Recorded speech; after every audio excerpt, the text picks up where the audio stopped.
Hello, Shri Swami Samarth. कसे आहेत तुम्ही सगळे? मस्त आहेत ना? मस्तच राहा. तर आता ना मी नवीनच चॅनल ओपन केले ब्लाऊजचं. त्याच्यावर जास्त काय मला व्हिडिओ टाकणं होत नाही. तर आज ना थोडासा वेगळा टॉपिक आहे माझा. म्हणजे मला हे ब्लाऊज तर शिवायचं आहे. ह्याचं माप काढायला माझ्याकडं पेपर नाही आहे. म्हणजे पेपरवर माप काढावं लागतं कटोरीचं. तर ते माझ्याकडे पेपर नाही आहे. ऑलरेडी पहिलं माप काढलेलं आहे एक. ते बघा, हे पहिलं माप काढलेलं आहे. तर ह्या मापावर ना हे ब्लाऊज थोडंसं वाढवायचं आहे मला. तर आता तेच मला वाटलं की तुमच्यासोबत शेअर करू, कारण जेणेकरून तुम्हाला पण फायदा होईल त्याचा. कारण एक जर पेपर कटिंग असली ना तर मग कोडं पडतं आपल्याला की आता माझ्याकडे पेपर तर नाही आहे, तर माप कसं काढायचं, एक माप आहे त्याच्यावर वाढवायचं कसं, काय करायचं, लवकर डोक्यात बसत नाही.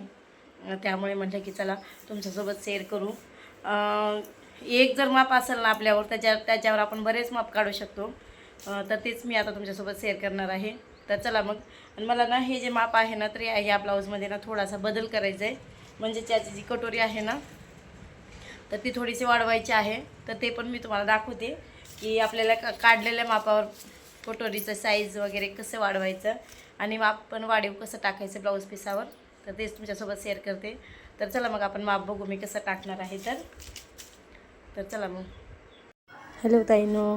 तर इथे ना ब्लाऊज, आता वाढीव ब्लाऊज कसं शिवायचं हे आपण पाहणार आहोत.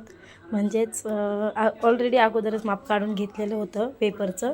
तर त्याच्यावर आपल्याला दुसरं माप कसं काढायचं आहे तर हे पाहायचं. तर चला मग आपण व्हिडिओला सुरुवात करू. तर इथे बघा, पहिल्यांदा ना मी उंची, रुंदी आणि कटोरी मोजून घेतली. कारण कधी पण ब्लाऊज जेव्हा आपल्याला शिवायचं असतं ना तर तेव्हा उंची, रुंदी आणि कटोरी मेन मोजायचा असतो पहिल्यांदा. तर मी उंची घेतली अगोदर.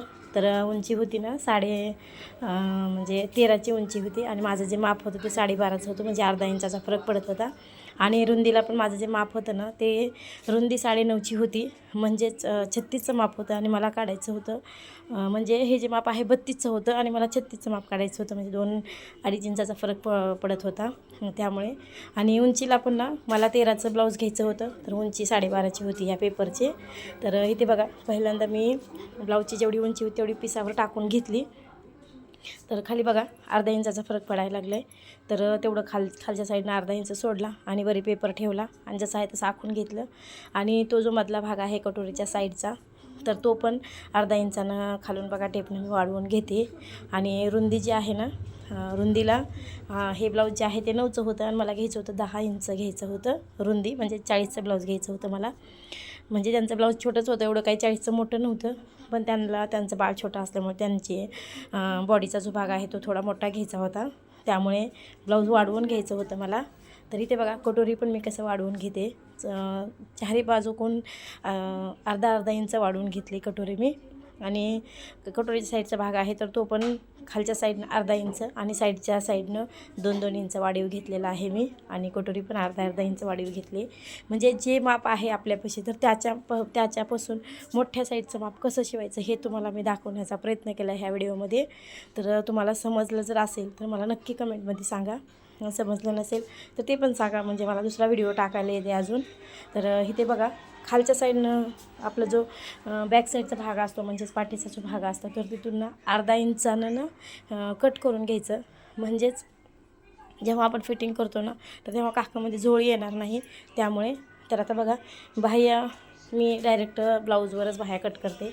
आपला 4 पदरी ब्लाऊज पीस आहे तो 4 पदरी करायचा आणि नंतर त्याच्यावर आपलं जे ब्लाऊज आहे तर ते ठेवायचं. आणि वरून अर्धा इंच आणि खालून 1 इंच, 1 ते 1.5 इंच ठेवायचं. म्हणजे खालून आपल्याला दुमडपट्टीला लागतं त्यामुळे. तर खालून मी 1.5 इंच ठेवलं आणि वरून अर्धा इंच ठेवलं जास्तीचं. आणि तिथून बाही आखून घेतली. आणि जेव्हा आपल्याला शिवायचं आहे ना तर तेव्हा म्हणजे 1.5 इंच दुमडून घ्यायचं. नंतर आपल्या जुन्या ब्लाऊजला ब्लाऊज लावून घ्यायचं. म्हणजे जुन्या ब्लाऊजला नवी बाही लावून घ्यायची आणि नंतर शिवायला बसायचं. तर तुम्हाला एखादा व्हिडिओ मी स्टिचिंगचा दाखवेल कसं शिवायचं असतं. तर इथे बघा, बोलत